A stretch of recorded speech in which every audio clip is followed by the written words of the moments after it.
Bonjour à toutes, bonjour à tous et bienvenue sur la chaîne du débrief sportif. On se retrouve comme hier pour parler un petit peu basket, On l'a fait hier pendant on va dire une vingtaine de minutes en parlant de Cleveland et de LeBron James. Aujourd'hui, on va changer un petit peu de sujet et on va vous parler des Pelicans et des Golden State Warriors. C'est une autre demi-finale de conférence qui se joue cette fois-ci à l'ouest entre deux équipes de très bonne qualité et qui proposent un très bon basket.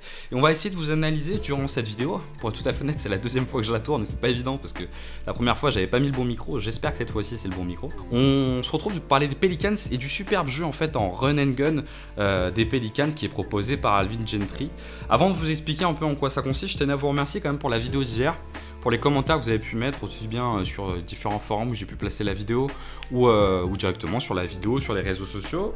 Sachez que moi ça m'encourage vraiment en tout cas à faire plus de vidéos. Je vois que le format vous plaît, c'est vrai que c'est un format qui a pas trop aujourd'hui sur les différentes plateformes, en tout cas qui a mais sur des versions peut-être un peu plus US.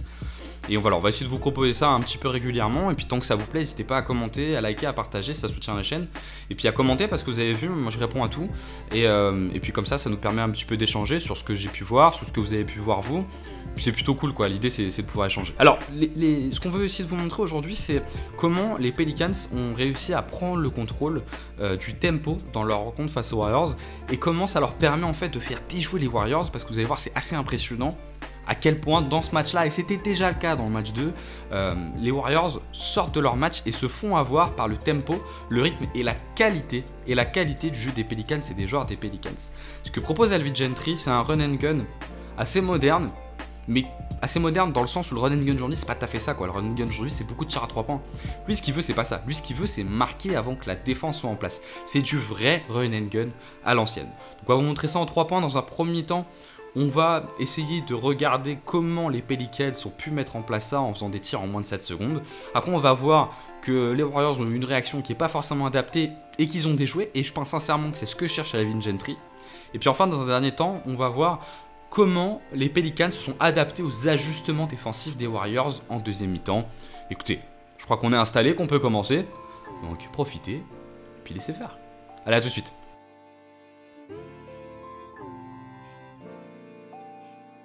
Comme on a pu vous l'expliquer juste avant, le run and gun, le principe, c'est de pouvoir tirer avant que la défense soit en place. Et c'est exactement ce qu'essaye de faire Alvin Gentry. Généralement, pour faire un bon run and gun, qu'est-ce qu'il faut? Il faut un bon meneur, un bon pivot et un bon spacing. C'est à peu près là-dessus que ça tourne. En tout cas, sur le run and gun, le dernier vrai run and gun qu'on avait pu voir, c'était celui de Mike D'Antoni aux Suns. Ça tournait quand même plutôt là-dessus. On avait Steve Nash, Amar'e Stoudemire et des joueurs qui avaient un bon spacing autour. Ensuite, il faut des joueurs très intelligents. Et vous allez voir que les Pelicans ont des joueurs très intelligents. Ensuite, il faut avoir la volonté de prendre le contrôle du tempo du match. Et c'est exactement ce qu'ont voulu faire les New Orleans. En fait, il y a un exemple que j'aime bien pour ça, c'est l'Espagne contre l'équipe de France. Vincent Collet disait toujours, sûrement le dit encore, qu'il faut prendre la confiance de l'adversaire quand il est plus fort que vous dès le premier quart-temps. Parce que l'adversaire, il va essayer de vous enfoncer dès le premier quart-temps, il va essayer de prendre la confiance sur vous. Il faut réussir à trouver des moyens pour outrepasser ça et réussir à lui prendre cette confiance-là pour le faire douter. Et c'est exactement ce que font les Pelicans, c'est ce qu'ils ont fait lors du match 2 et ça s'est très bien passé lors du premier quart-temps. Ça a été plus compliqué vers la fin, notamment vers le quatrième quart-temps. Là, ils essayent de vraiment prendre en place, prendre la confiance des Warriors et leur dicter le tempo. Là, c'est exactement ce qui va se passer avec des actions simples, basiques, mais très efficace. On a une action montée par les Warriors qui est plutôt simple, plutôt de qualité avec un pick haut. Une ressortie pour Draymond Green, Solomon Hill choisit, ok, Draymond Green shoot, je te laisse le tir. Et là, tout de suite, la mise en place du jeu des Pelicans, elle est de très très bonne qualité. Voilà, je vais vous arrêter ici. On a une prise d'espace qui est très bonne. Etuan Moore est parti quand même là pour aller dans le corner et prendre l'espace. On a Solomon Hill qui va partir dans le corner pour prendre l'espace aussi. Et Jrue Holiday qui va proposer une solution à 45. Logiquement, on est parti sur une mise en place assez simple avec un pick and roll. Qu'est-ce que veut contrer Alvin Gentry? Alvin Gentry veut contrer la défense des Warriors qui est peut-être la meilleure défense en NBA qui est faite à base d'aide et qui est faite sur beaucoup de prises à deux. Là, l'idée, c'est de prendre cette confiance-là, c'est de prendre justement les défauts de ces switches et d'en prendre avantage en fait. Donc c'est exactement ce qui va se passer avec une mise en place très très rapide et Rajon Rondo qui file à Anthony Davis, 3 points. Panier facile, panier facile à condition de le mettre, et bon choix, tant que c'est ton plan de jeu. Mais finalement, ce que font les Pelicans, c'est juste profiter des ajustements défensifs des Warriors. Regardez la passe écran de Rajon Rondo, elle est très intelligente, on a un bon spacing, donc pas de possibilité d'aide des 3 joueurs qui sont ici, ici et ici. Anthony Davis et Rajon Rondo se retrouvent en 2 contre 2. Rajon Rondo fait une passe écran, ce qui empêche en réalité le défenseur d'Anthony Davis de monter. Et ça l'empêche de monter pour 2 raisons. La première, c'est que c'est un intérieur. Par conséquent, il ne va pas essayer d'aller prendre Anthony Davis trop, de peur de prendre un drive d'Anthony Davis, qui est très très bon dans ce registre-là, et qui va lui permettre de marquer un panier facile. Donc il va prendre un petit peu d'espace, mais regardez toute la place qu'a Anthony Davis ici pour pouvoir scorer. Ensuite, deuxième élément, les Warriors switch sur tous les écrans défensifs. Par conséquent, il peut avoir... C'est la contrepartie un peu de ce choix-là. Il peut avoir des hésitations sur qui doit prendre qui, et il faut un petit temps de réaction pour pouvoir se dire, ok, je switch, je vais prendre mon joueur et je défends sur lui. Et là, en fait, ce que font New Orleans, c'est qu'ils profitent immédiatement de cette hésitation défensive pour pouvoir proposer une passe écran et un tir à 3 points d'Anthony Davis. Regardez tout l'espace qu'a Anthony Davis au moment où il tire. La main qui est opposée, il me semble que c'est par Kevin Lonely, elle est beaucoup trop loin. Elle est beaucoup trop loin, elle ne le gêne pas. Anthony Davis, c'est un shooter de qualité, c'est pas le plus grand shooter de l'histoire, mais il va mettre ses paniers s'il a autant d'espace, et surtout il va les prendre. Et en fait, New Orleans, depuis 2 matchs, prend tous ces tirs-là, et base tout son premier quart-temps sur la prise de confiance, sur faire douter les Warriors, et les faire douter sur leur plan défensif, qui est de changer sur tous les écrans, et on va voir, lors du 4e quart-temps et lors du 3e quart-temps, qui vont un peu changer, moins switcher, et qui vont aussi s'adapter les Pelicans. Mais voilà, on a une très bonne action, qui finit sur un panier à 3 points d'Anthony Davis, on prend 6 points d'avance, c'est quand même un moment déjà important du match. On va se la refaire au ralenti. La prise d'espace est très bonne, comme on vous a signalé, avec les 3 joueurs qui prennent l'espace. Rajon Rondo lit la défense, tout de suite passe pour Anthony Davis, passe écran pour Anthony Davis. Regardez l'écart, il est ici le défenseur d'Anthony Davis. Regardez l'écart qu'il y a entre lui et Anthony Davis. Shoot facile à 3 points.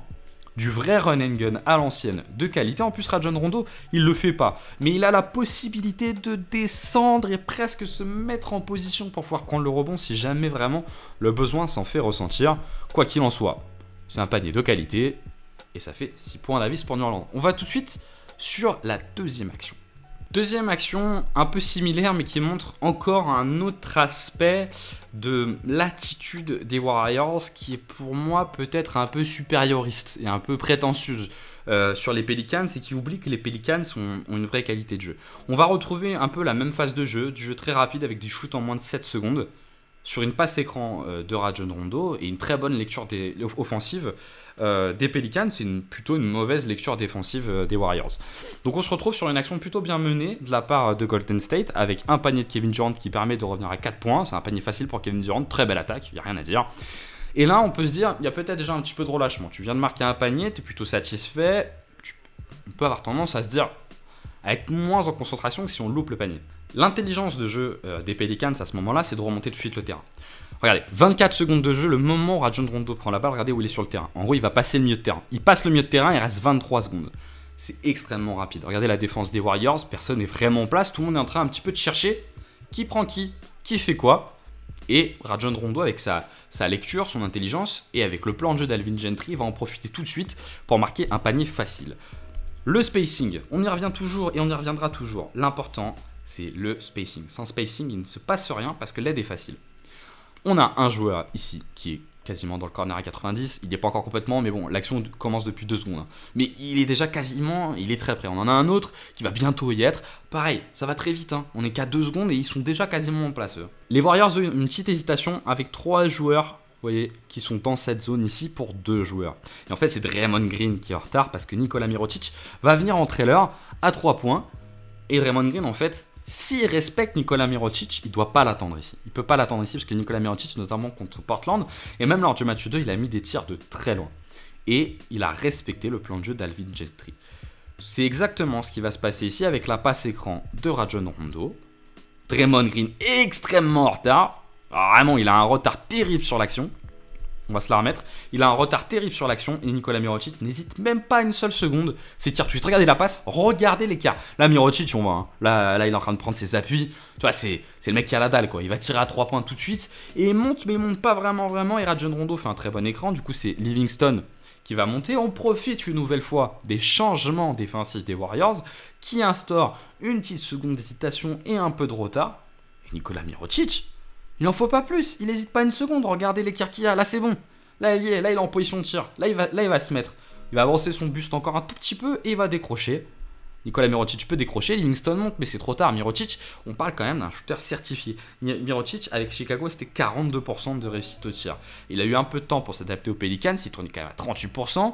Le premier tour, depuis qu'il a rasé la barbe, là, il a 20 points de moyenne, 43% de réussite au tir à 3 points, il est absolument incroyable. Il faut que les Warriors respectent les joueurs de New Orleans s'ils veulent s'en sortir.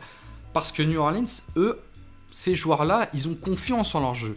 Ils ont confiance en leur qualité. Ils agressent les Warriors. Ils ne leur laissent pas prendre confiance et ils ne les laissent pas prendre confiance par leur défense en les attaquant et en prenant le dessus et le contrôle du tempo sur l'attaque des Warriors. On va encore faire un petit écart avec cette fois-ci 7 points d'avance pour les Pelicans. On se la remet une dernière fois en résumant un peu tout ce qui se passe. Remontée de balle très rapide. Spacing de très bonne qualité avec des joueurs qui vont prendre à 90. Anthony Davis qui vient en fait même faire une première gêne. La passe écran de Rajon Rondo, c'est déjà la deuxième quand même qu'on vous montre. Et le 3 points de Nikola Mirotic qui rentre facile, bucket. Et ça fait 7 points d'avance pour New Orleans. Troisième action de jeu, toujours similaire à ce que j'ai pu vous montrer avant. On va vous montrer encore plus un peu la fébrilité défensive des Warriors. Le non-respect à mon sens de la qualité offensive des joueurs des Pelicans et l'erreur de devoir à chaque fois switcher sur les écrans et comment les Pelicans arrivent à en tirer profit. On est sur une remise en jeu, on va toujours avoir cette volonté des Pelicans de jouer vite, de jouer avec beaucoup de rythme pour pas complètement laisser la défense des Warriors se mettre en place et laisser les aides se mettre en place. Donc remise en jeu de Jrue Holiday, voilà, qui va la donner à Anthony Davis. Anthony Davis la remet tout de suite à Jrue Holiday et là vous allez voir c'est assez symptomatique de ce qui peut se passer. Donc je voulais arrêter un petit peu trop tôt. Regardez, il va reprendre la balle. Et là, regardez, première erreur de Kevin Durant. Et là, c'est différent de ce que je vous ai montré avec Draymond Green avant. Draymond Green avant, il est en retard parce que le mec, il fait un trail, il part de la ligne des lancers francs adverses. Bon, tu peux te dire, je vais pas le prendre, je vais attendre un peu. Là, Kevin Durant, il a pas le droit. Il va pas respecter en fait Jrue Holiday en passant sous le pic. Et on voit, c'est déjà ce qu'il se prépare à faire parce qu'Anthony Davis a un pied en avance sur Kevin Durant. Kevin Durant va passer sous le pic parce qu'en fait, il se dit quoi? Soit il respecte pas Jrue Holiday, soit il se dit de toute façon, on change. Jrue Holiday, il joue de manière incroyable depuis le début de la série et depuis le début des playoffs. Il est en pleine confiance, il va pas hésiter une seule seconde. Regardez ce qu'il fait. Il profite de l'hésitation défensive. Il profite tout de suite de l'hésitation défensive et il rentre un panier à 3 points qui est pour lui assez simple en ce moment. On arrive vers la fin du second quart-temps, à un moment donné où les Pelicans jouent plutôt très bien et les Warriors arrivent quand même à leur tenir tête. Quelle a été la réponse des Warriors face au jeu collectif des Pelicans? Ça a été assez individuel. Ça a vraiment été un peu une idée de se dire tout ce que vous êtes capable de faire, on est capable de mieux le faire et on va vous le montrer en vous mettant des paniers un peu de star quoi. C'est-à-dire qu'en fait ils ont déjoué et c'est exactement ce que voulait la Nouvelle-Orléans en contrôlant le tempo. Là, Stephen Curry va faire, pour moi, une action, et qui montre aussi que Stephen Curry n'est pas un meneur de jeu, qui va faire une action qui est un peu un non-sens compte tenu du style de jeu des Warriors. Et là, vous allez voir qu'en fait, à un moment donné, où face à la tempête, le meneur de jeu doit être capable de faire appliquer le plan de jeu pour justement rester dans le match, rester concentré et garder tout le monde en rythme, Steph Curry va faire, pour le coup, l'inverse, en fait, et va un peu dérégler son équipe. On va lancer cette action. Donc, on va tout de suite voir le spacing des Warriors à ce moment-là. Regardez ce qui se passe. On a un pick en haut de Draymond Green sur Steph Curry qui montre déjà la volonté de jouer un pick and roll. Simplement, il y en a un qui est complètement en feu sur ce carton qui met 20 points, c'est Klay Thompson. Qu'est-ce qu'il fait Klay Thompson? Regardez-le, il est ici. En fait, il va appliquer le plan de base des Warriors. Il va remonter sur un pick à 45 ou en ligne de fond à 3 points pour pouvoir créer de l'espace. Sauf que Steph Curry va vouloir prendre les choses en main, jouer par lui-même. Il a envie de jouer, Steph Curry, ça fait 6 semaines qu'il n'a pas joué, il a envie un peu vous voyez, d'en découdre quoi, et de montrer ce qu'il est capable de faire, sauf qu'il est aussi pas en rythme. Et pas forcément en application des schémas et en concentration totale, parce que fatigué par jouer depuis 6 semaines, il manque un peu de lucidité. Et là, ce qu'il va faire, c'est du non-sens, parce que regardez, du coup, à ce moment-là, alors là j'ai un peu trop avancé, mais à ce moment-là, Klay Thompson, le plan de jeu n'est pas respecté, en fait ils savent pas trop comment se placer. Kevin Durant se retrouve. Et on va vous montrer par un autre exemple, par le jeu de New Orleans, qu'on est capable aussi d'être à l'opposé et de faire quelque chose d'intéressant. On n'est pas obligé de rester comme ça, parce que Kevin Durant, s'en servir pour le mettre dans le corner pour mettre des 3 points, moi je trouve que ça sert à rien. Après c'est mon avis, c'est sûr je suis pas Steve Kerr. Mais moi, je trouve que sincèrement, ça sert à rien. Du coup, on a un manque de spacing, on en revient toujours à la même chose. Mauvais spacing. Qu'est-ce que cause le mauvais spacing? Regardez cet attroupement de joueurs des Pelicans. Ici, on en a 1, 2, 3 et 4. 4 joueurs des Pelicans qui sont en place pour pouvoir gêner le pick and roll de Steph Curry. Mirotic, sauf erreur de ma part, ou c'est peut-être Etuan Moore va avoir une action intelligente de bloquer quand même Klay Thompson. Et Steph Curry va vouloir trouver Draymond Green. Bonne lecture des Pelicans. Et panier, impossible, interception d'Anthony Davis, on repart en contre-attaque. On se la refait, c'est une action très rapide, on essaye de jouer en fait au rythme des Pelicans. Regardez, Klay Thompson essaye de remonter, il fait l'action, il respecte le plan de jeu, Steph Curry ne le respecte pas, attaque le panier. Petit moment d'hésitation, Klay Thompson va essayer de revenir, et c'est Rajon Rondo qui va le suivre, obligé de mettre là, sauf que comme le spacing n'est pas bon, la prise à 2, elle est facile, et l'interception. On va tout de suite aller en deuxième mi-temps pour vous montrer les ajustements offensifs des Pelicans. En deuxième mi-temps, les Warriors ont réussi à s'ajuster en doublant un peu moins, en changeant un peu moins, en les prenant un peu plus haut et en faisant un peu moins confiance en la capacité des Pelicans à manquer leur tir. Qu'est-ce qui va se passer? Les Pelicans vont s'ajuster. Une des particularités des Pelicans qu'on sous-estime trop, c'est leur qualité individuelle. C'est une équipe sous-cotée. Sur le terrain, quand le 5 titulaire est en place, on a 5 manières de ballon. Parce que Mirotic est capable de dribbler, parce qu'Anthony Davis est capable de dribbler, Rajon Rondo, Joey déjà j'en parle pas, et Etuan Moore est en arrière. On a 5 joueurs qui ont une belle capacité de compréhension de jeu, et s'ils sont capables de lire le jeu, et qui savent que leurs coéquipiers sont aussi de bons joueurs, et ont aussi la capacité de faire des belles choses. Parce que même sur le banc, Alvin Gentry ne fait pas beaucoup jouer son banc, mais il y a des joueurs intelligents. Ian Clark est un joueur intelligent, Salomon Hill est capable de mettre des paniers, Darius Miller est capable de mettre des paniers, même Cheikh Diallo quand il rentre c'est un pivot plutôt je trouve intelligent dans les déplacements, qui fait plutôt des choses sensées. Et c'est exactement ce que vont faire les Pelicans. Pour moi c'est la plus belle action du match des Pelicans. On retrouve tout ce qu'il faut. Le spacing, l'ajustement face à un spacing un petit peu hasardeux à un moment donné, qui aurait pu être meilleur, la confiance en les coéquipiers qu'ont les Pélicans, et la qualité de passe, parce que tout part de la qualité de passe. Donc on va prendre cette action qui est sur un tir, encore une fois casse-croûte de Stephen Curry. Si vous voulez le revoir parfaitement, je vous le remonte. C'est un shoot à 3 points très rapide, hein, après 6 secondes de jeu. Rebond de Mirotic, et là, tout se met en place. Le spacing, la qualité du spacing, on y revient toujours.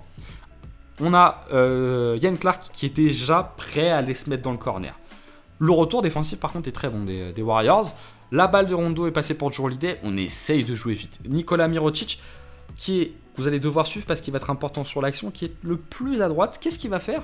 Au lieu de se mettre dans le corner tout à droite, il va faire confiance en la lecture de jeu de Ian Clark. Vous allez voir, c'est absolument magnifique ce qui va se passer. On avance. Nikola Mirotic va venir près de Jrue Holiday. Ils vont faire ce qu'ils ont fait depuis le début du match. Une passe écran. On vous en a montré 2 en début de match de Rajon Rondo. Jrue Holiday fait une passe écran pour Nikola Mirotic. Regardez l'intelligence de jeu de Ian Clark qui se fait oublier par Steph Curry et qui va descendre jusque dans le corner pour pouvoir proposer une solution à l'opposé. Comme ils ont pris pas mal de paniers de Mirotic et d'Anthony Davis sur des trailers, sur des passes écran, qu'est-ce qui se passe? Kevin Durant monte, Nikola Mirotic en profite pour faire une feinte de tir, se mettre en place. Ils sont tous concentrés sur Mirotic, erreur de lecture défensive de Draymond Green et de Stephen Curry qui ne voit pas Ian Clark partir à l'opposé. Et là, l'intelligence de Mirotic, le transfert pour Ian Clark et panier à 3 points. On va revoir l'action dès le début et on va se la mettre un peu ralenti parce que sincèrement, c'est un régal de basket. La passe pour Rajon Rondo, la remontée de balle pour Jrue Holiday, le spacing est très bon. Et là, tout se déclenche. Ian Clark part en bas, la passe écran pour Nikola Mirotic. Mirotic, je vois que Ian Clark part. Hein. Tout est fait. Si Steph Curry ne suit pas, c'est terminé. La feinte qui permet à faire en sorte que Klay Thompson soit éliminé et Kevin Durant. Tout le monde est concentré sur Mirotic. Et Ian Clark, lui, se fait oublier à l'opposé. Regardez l'écart qu'il y a au moment de la passe entre Steph Curry et Ian Clark. Steph Curry ne pourra jamais être là à temps. Nikola Mirotic a une très bonne lecture de jeu. Il est très grand, il a une bonne capacité de passe. Il est capable de passer au-dessus de Kevin Durant. Il n'y en a pas tant que ça dans la ligue qui sont capables de le faire. Anthony Davis est aussi en attitude. C'est pour ça que Looney ne descend pas et que Draymond Green ne descend pas.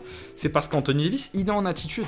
La transversale est parfaite de Mirotic. Et regardez au moment où il pose les appuis, Ian Clark, il a une énorme avance sur Steph Curry. On se l'a remis la dernière fois, il a une énorme avance sur Steph Curry. Au moment où il pose les appuis. Et c'est un panier finalement facile. Là, on a toute l'intelligence de jeu des Pelicans et qui vous montre à quel point ces joueurs-là sont sous-estimés, sont de qualité et sont à prendre au sérieux et pas comme en première mi-temps, à passer sous les écrans, à pas être concentré là comme le fait Steph Curry. Je vais vous montrer cette superbe réaction quand même de Steph Curry. Regardez-le. Regardez-le. Là, il regarde la défense, il doit regarder son joueur. Mais c'est aussi parce qu'ils font une espèce de zone, les Warriors, et qu'ils changent surtout, hein, qu'il y a un manque de concentration. Et là, il se rend compte, oh, il est où mon joueur? Oh, je repars. Bon, je grossis un peu le trait, hein. Mais évidemment, je grossis un peu le trait, donc c'est pas drôle, mais il part à l'opposé, il est complètement perdu, et c'est un panier facile pour Ian Clark. C'est quand même un panier qui permet de prendre 18 points d'avance, c'est ça? Donc c'est pas négligeable à ce moment-là du match. Une fois de plus, on va vous montrer la qualité individuelle des joueurs des Pelicans, qui est, à mon sens, beaucoup trop sous-estimé. Quel est l'intérêt d'avoir 2 meneurs de jeu sur le terrain? C'est le maniement du ballon, c'est la capacité à dribbler, c'est la capacité à provoquer et c'est la capacité à maîtriser le tempo. Sur cette action, les Pelicans vont complètement perdre les Warriors sur des slashs et des attaques du panier qui vont déstabiliser la défense. Ils vont encore une fois de plus profiter des aides systématiques des Warriors pour les mettre en panique. On se lance l'action une première fois à vitesse réelle. Mirotic, on lance une action assez simple. Mirotic transverse pour Drew Holiday. Drew Holiday repasse pour Rondo qui reslash, qui ressort pour Anthony Davis, qui dribble. C'est absolument sublime cette action qui finit avec un gros tomard des familles qui fait quand même plaisir à tout le monde. On a en fait un pic pour pouvoir shooter à 3 points facile pour Drew Holiday. Et ça va être assez important le fait que Drew Holiday ait autant tiré dans le match. Donc on remonte en haut, Kevin Durant passe encore dessous, il a toujours pas compris qu'il fallait passer au-dessus, c'est pas grave parce qu'en plus en passant en dessous il prend du retard. Drew Holiday il sait très bien qu'il a mis des paniers. Il va feinter pour prendre de l'avance sur Kevin Durant et pour prendre un appui sur Kevin Durant. Très bon manière de ballon, c'est pas si simple d'être un bon manière de ballon, c'est pas si simple d'attaquer le panier, il faut de la qualité individuelle et les Pelicans ils ont beaucoup de qualité individuelle. Attaque du panier de Drew Holiday, l'aide de Klay Thompson, parce qu'ils ont un jeu en aide, il ressort pour Rajon Rondo. Regardez l'avance qu'a Rajon Rondo sur la défense, c'est absolument énorme. Il a quand même mis des 3 points, 3 points lors du premier match. On sait qu'il va tirer, il va en jouer Rajon Rondo. On ressort, Rajon Rondo prend ses appuis, énorme avance, fin de tir, Klay Thompson saute, s'il te plaît Klay, fais un effort. Rajon Rondo va pénétrer, capacité dribble, on perd la défense, le spacing est bon. On a un joueur hors écran, là c'est Nikola Mirotic qui est à 3 points, Etuan Moore est à 3 points. Drew Holiday est un peu en flotte dessous, c'est pas super bien joué. Sauf si Rajon Rondo vient se déplacer ici. Lecture, faire confiance à ses coéquipiers, c'est ce que font les Pelicans. Et qualité individuelle. Les 3 qualités, ils les ont. Regardez, Rajon Rondo, Drew Holiday va rester dessous pour rester une menace qui empêche les Warriors de complètement avancer. Rajon Rondo va prendre le corner. Panier facile pour Anthony Davis. Panier facile pour Anthony Davis. Alors ces Pelicans, ils sont quand même forts, hein. Ils sont quand même pas mal. Je pense avoir réussi à vous prouver qu'ils avaient de la qualité individuelle. Mais je pense aussi avoir réussi à vous prouver que les Warriors avaient une énorme marge de manœuvre et avaient à changer d'attitude et à être plus en attitude justement sur les rotations défensives et sur l'implication face à la qualité des Pelicans. Je pense que... Est-ce que les Warriors sont en danger? C'est une vraie question. Je pense pas parce qu'ils ont l'avantage du terrain et que la clé de cette série c'est le contrôle du tempo et qu'être à la domicile pour le contrôle du tempo, il y a le rythme que donne le public, c'est quand même très important et une certaine confiance qui est donnée par le public. Malgré tout, il faut faire attention. Si les Pelicans prennent un match à Golden State, je pense pas que les Pelicans vont perdre à domicile. Si Golden State perd un match à Golden State, attention, il va y avoir grand danger. Malgré tout, ils ont quand même la capacité de trouver beaucoup de réponses. Ils se pensent supérieurs individuellement. Malgré tout, je pense quand même que c'est vrai. J'attends vos commentaires, vos réactions. N'hésitez pas à commenter, vous avez vu, je lis tout, je réponds à tout. L'idée, c'est de pouvoir communiquer, d'échanger sur ce qu'on voit, sur ces matchs-là. Peut-être qu'il y a des choses que j'ai vues, que vous n'avez pas vues. Peut-être qu'à l'inverse, vous avez vu des choses que j'ai pas vues. Peut-être que vous n'êtes pas d'accord aussi sur certaines de mes analyses. En tout cas, n'hésitez pas aussi à liker, à partager, à vous abonner à la chaîne pour être un peu au courant de tout ce qui se passe. On va avoir des vidéos assez régulières comme ça. Et une fois de plus, le but, c'est d'échanger, de se faire plaisir, de regarder des bonnes actions de basket, de voir du beau basket, et puis écoutez, restez connectés, on trouvera rapidement de quoi parler. Ciao ciao!